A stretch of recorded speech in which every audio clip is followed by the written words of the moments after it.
Assalamualaikum warahmatullahi wabarakatuh. Halo guys, perkenalkan nama saya Nida Hasana dengan NPM 10120901B.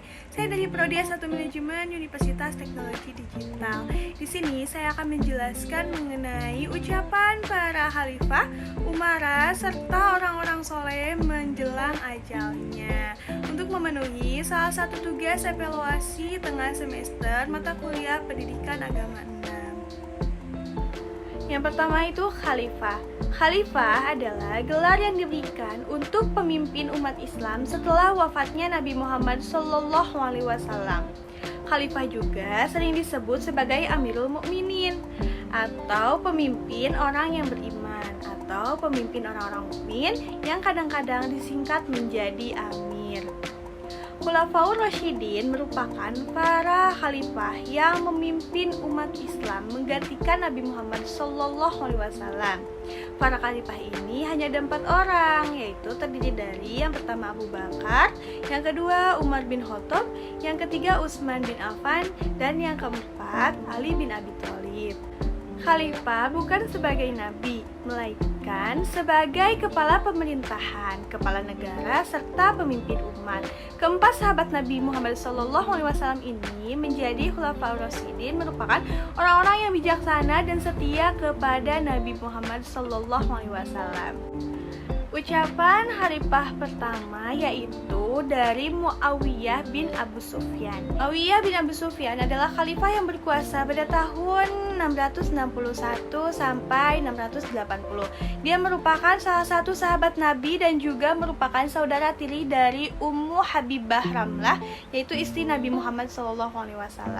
Ketika Muawiyah bin Abu Sufyan berada di ambang ajalnya, ia berkata, "Bantulah aku duduk." Orang-orang pun segera membantunya.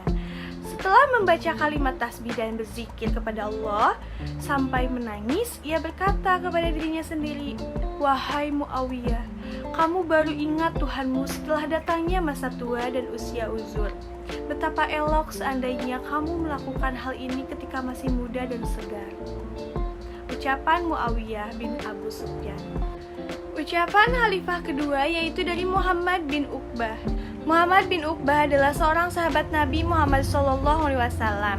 Dia menjabat menjadi seorang jenderal dari kekhalifahan Umayyah pada masa pemerintahan Muawiyah bin Abu Sufyan. Ketika hendak meninggal dunia, ia berkata, "Aduh, seandainya aku adalah seorang Quraisy di Zituiwa dan tidak pernah memegang tampuk kekuasaan ini." Ucapan ketiga yaitu dari Khalifah Abdul Malik bin Marwan. Abdul Malik bin Marwan adalah khalifah yang berkuasa pada tahun 685 sampai 705.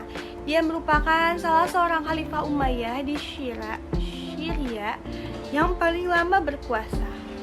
Nah, sudah dekat dengan ajalnya, ia memandang ke arah seorang tukang cuci pakaian di wilayah Damaskus yang sedang sibuk bekerja. Sang khalifah bergumam sendiri, "Seandainya saja aku seorang tukang cuci itu, yang setiap hari makan dari hasil pekerjaanku sendiri. Dan seandainya saja aku tidak pernah memegang tampuk kekuasaan apapun di dunia ini."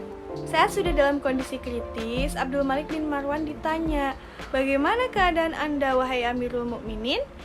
Beliau menjawab, "Aku dalam keadaan seperti yang difirmankan oleh Allah Subhanahu wa Ta'ala.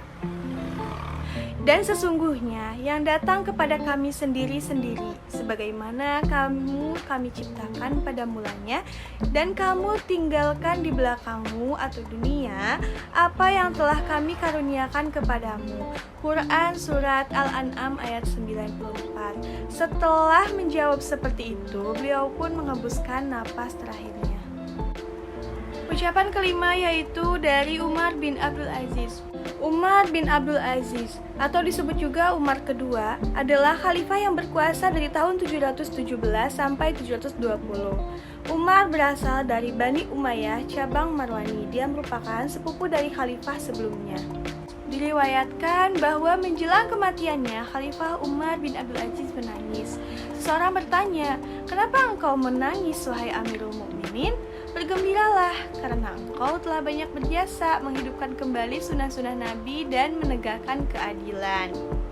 Sang khalifah menangis lagi seraya berkata, Bukanlah nanti aku akan dihadapkan kepada Allah dan dimulai pertanggungjawaban atas kekuasaan yang aku pegang terhadap hamba-hambanya? Demi Allah, sekalipun misalnya sudah berlaku adil terhadap manusia, aku masih tetap khawatir bahwa aku tidak akan mampu mengemukakan hujah di hadapan Allah kecuali sudah diberitahui olehnya. Lalu bagaimana jika aku telah melakukan banyak kesalahan? Air matanya berlinang, dan tidak lama kemudian ia pun meninggal dunia. Dari pemaparan para khalifah di atas bisa kita lihat bahwa para khalifah lebih memilih menjadi orang biasa atau manusia biasa dibandingkan menjadi seorang khalifah.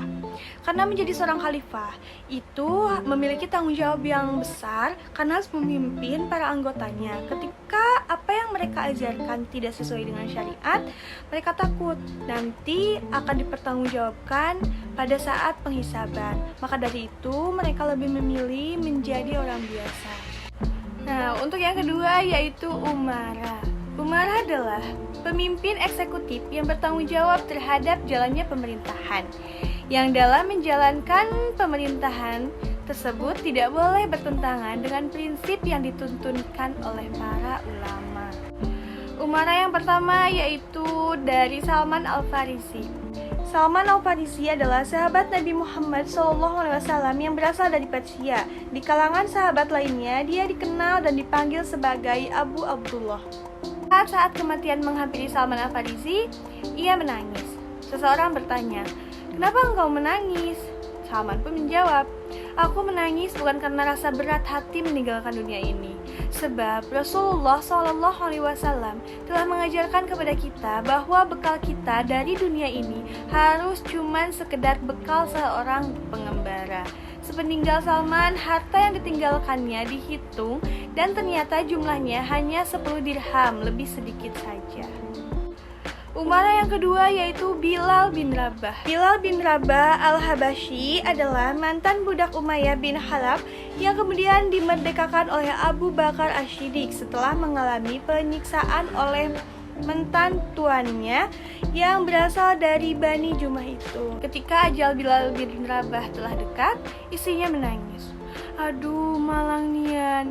Bilal menyanggah, "Jangan mengeluh seperti itu, tetapi katakanlah, aduh bahagianya, sebab besok aku akan segera bertemu dengan orang-orang yang aku cintai, yakni Nabi Muhammad SAW dan para sahabatnya." Yang ketiga yaitu Abdullah bin Mubarak. Abdullah bin Mubarak atau Ibnu Mubarak yang diberi gelar Abu Abdirrahman lahir di Marwah pada tahun 118 Hijriah dan wafat di bulan Ramadan saat kembali dari medan perang pada tahun 181 Hijriah. Diriwayatkan bahwa menjelang ajalnya, Abdullah bin Mubarak membuka matanya. Ia tersenyum lalu membaca ayat.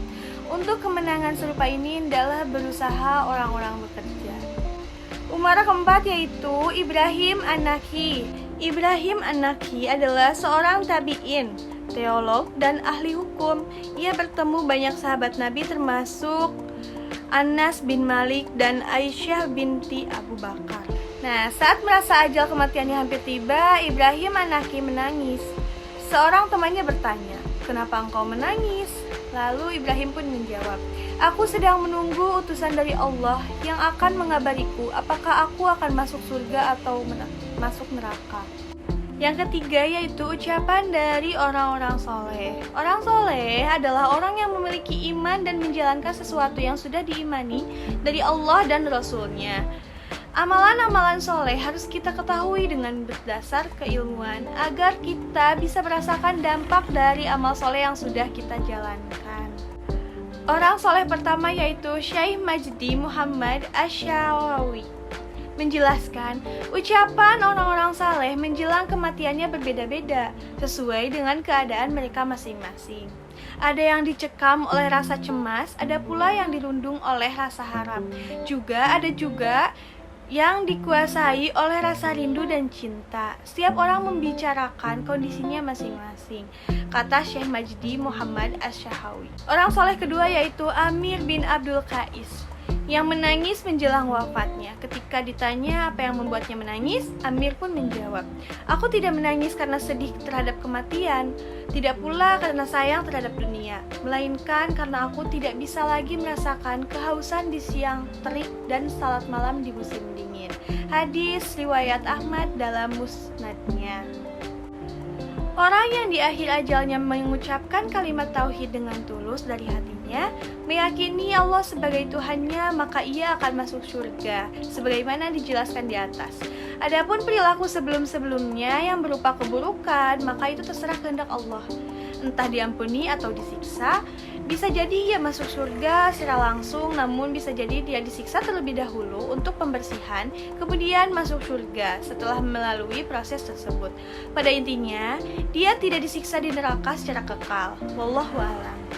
Demikian yang dapat saya sampaikan. Terima kasih atas perhatiannya. Wassalamualaikum warahmatullahi wabarakatuh.